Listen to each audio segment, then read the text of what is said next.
Deshaun Hand's commitment to Alabama, a bit of a surprise, at least to fan bases, analysts, but certainly not to him. And can you really call any commitment to Alabama a surprise? I mean, look at what they did last year, going into Texas to get A'Shawn Robinson. Nobody thought they could do that.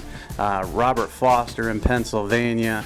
On and on it goes. They just kept going into different states and pulling out top players. And this is a great example of how Alabama's brand of football, being the number one team in the country, winning national championships, really wins out. Because this came down to academics originally. You know, he didn't want to study civil engineering in college. It's a very difficult major to handle with football, but Hand decided that he could do both, and Alabama convinced him so. Now, where does he play? That's the big question. Could he be a jack linebacker for them? He's got that athleticism and that size, and he can run and move in space. We've seen that for sure. Or is he just a down lineman?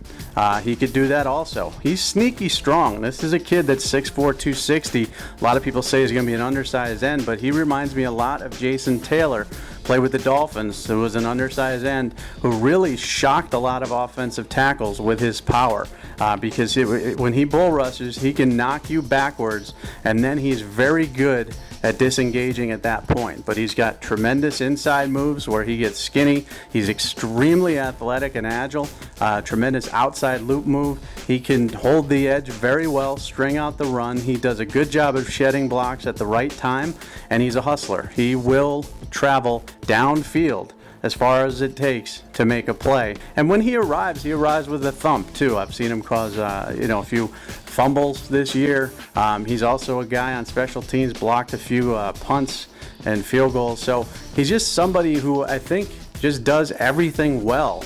And has very few weaknesses. I think he could play around 275 pounds, maybe even 280, if they do decide to make him an every down lineman. Or he could play at 255 or 260, which he is now, and be a linebacker in Alabama's scheme. So bottom line, this just shows Alabama's ability to flex their muscles and just go in and get anybody.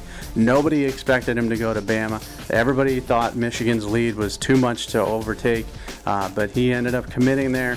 Tremendous get for them, and this obviously, if it doesn't lock up number one for Alabama yet again, I think it comes pretty close. So great get for Alabama. Huge blow to Michigan. Losing him is very difficult for them, whereas Florida was always the wild card.